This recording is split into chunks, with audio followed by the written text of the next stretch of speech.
What's up guys, Aroneous here with another Raid Shadow Legends video, and in today's video I'm going to be going over whether or not you should be going for the new fusion Nishak Verminlord. So let's get into it.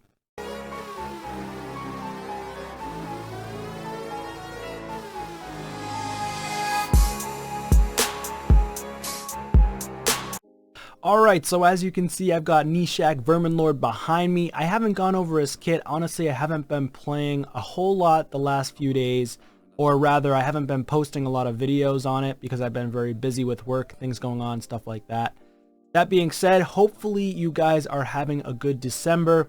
Let me know in the comments down below, are you going to be going for this guy? I'm going to tell you right now whether or not you should or shouldn't be going for him, and it also depends on the level of your account, right? It always depends on that. So let me go over his kit really quickly behind me, and then let me give you some input onto what I think this guy is, whether he's good, not good, or in between. So let's do this. All right, let me slide myself out of the way here. Okay, so Nishak Verminlord.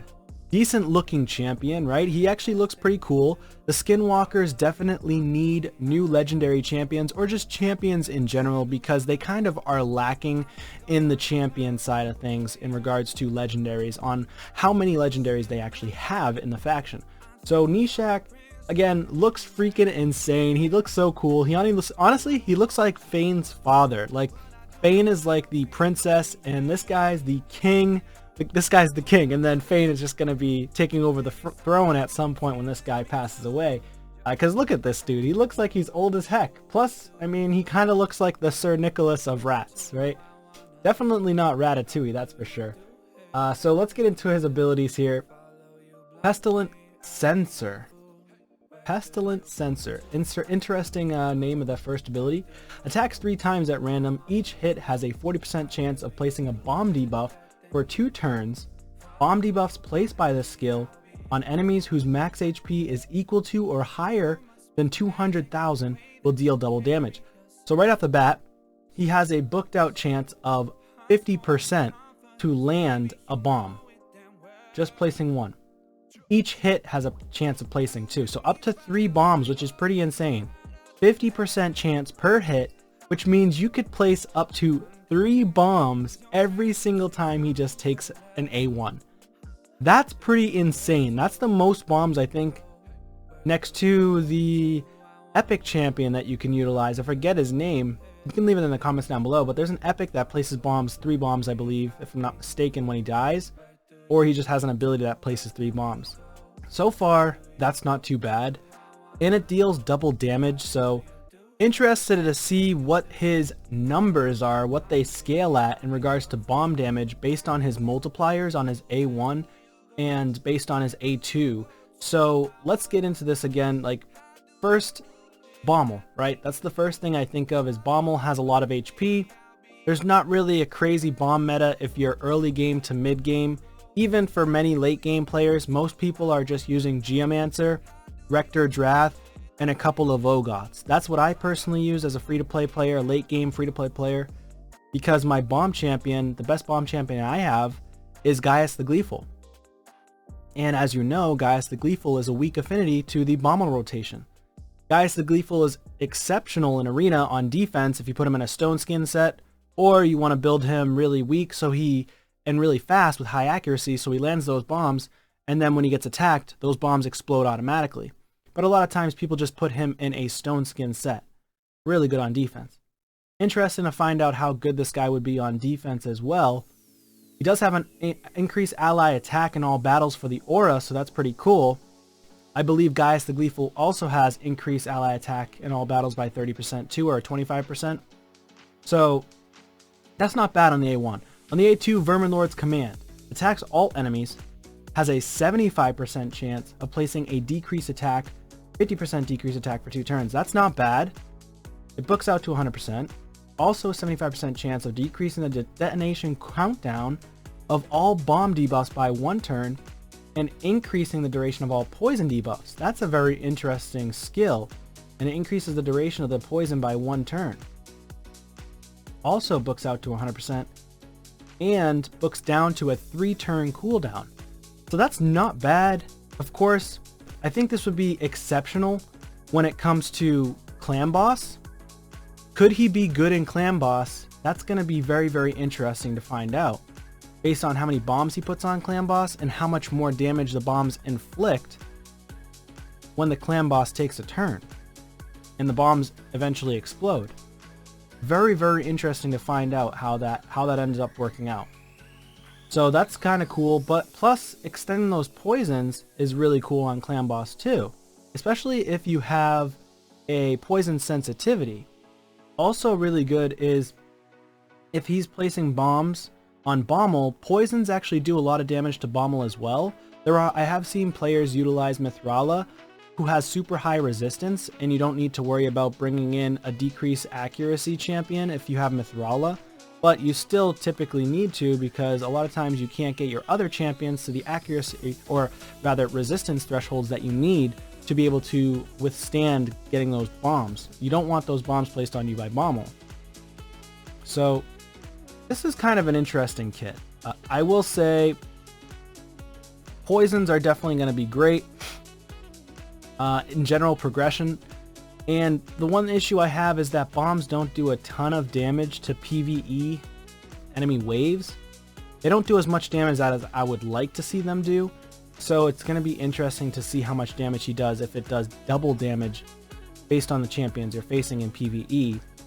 I really feel like he's leaning towards a PvE champion, but there could be some instances where you could use him in PvP as well. On his A3, Unclean Banquet attacks all enemies, so he has 2 AoEs. That's actually not bad at all. So he could end up being a really good champion if he has high multipliers. 75% chance of placing 2 bomb debuffs on each target for 2 turns, then grants an extra turn. Okay. That's actually really nice. So granting that extra turn is massive. Bomb debuffs placed by this skill on enemies whose max HP is equal to or higher than 200,000 will deal double damage. Again, books out to 100% chance, books down to 4 turn cooldown rather than a 5 turn. And then he has a passive. Every time a bomb debuff placed by this champion detonates or is removed, places 2 5% poison debuffs for 2 turns, and these debuffs are protected, so they cannot be removed. Wow. Dang, okay. Alright, so this is actually a really good champion in my opinion. I really think that you should be going for this guy. I think he's going to be pretty insane for most players that are playing the game. He's going to be a big benefit on my account, especially if I want to build a bomb team. And especially if I want to use him against and trial him out against Bommel. I would love to see people use him in Bommel, see how much damage he does to Bommel, and how much faster Bommel will go down, if at all, if you use this guy, because he is neutral affinity to Bommel. Very interested in seeing how well he'll do and hold up against people. Yeah, so I mean, the biggest thing and most important thing about this guy is that he is a force affinity, and force affinity is neutral against Bommel, so that is really, really awesome. Whereas Gaius is a magic affinity, so he's negative affinity to Bommel. So this guy's really, really good.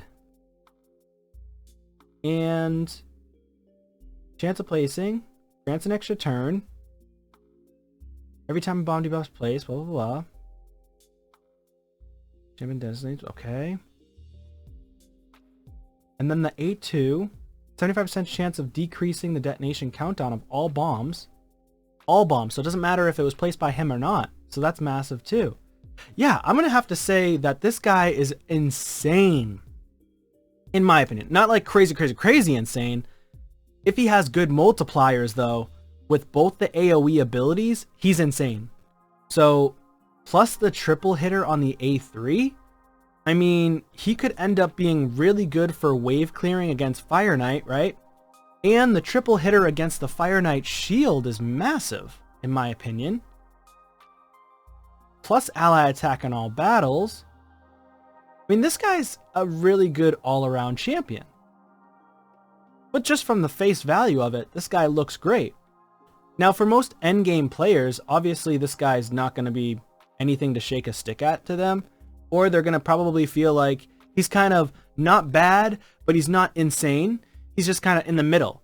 But honestly, most endgame players that are pay to win, when I say endgame players, there's difference between endgame pay to win, endgame whales, endgame krakens, right? But for majority of the endgame players out there that have pretty much every single champion that you need to complete the entire game, that is, beat everything in Hard Doom Tower, beat all the secret rooms, beat the Hydra, beat the Iron Twins, they probably won't need this guy. However, if you're free to play, if you're early game, mid game, late game, more than likely this guy is going to benefit your account in one way or another. So personally, I'm going to go for this guy. I think he's going to be a big benefit on my account. I also think he's just going to be a fun champion to utilize. Plus he looks insane. I mean, look at the aesthetics on this guy. This guy looks freaking insane. I like it a lot. I think it's a great champion, and I do recommend going for this guy. Let me know what you guys think in the comments down below. Are you going to be going for this guy? Do you think he's going to be beneficial to your account? If so, where do you want to use him? Leave it in the comments down below. Also, don't forget to subscribe to the channel. Please subscribe to the channel on your way out if you enjoy the content, and I will see you all on the next one. Peace.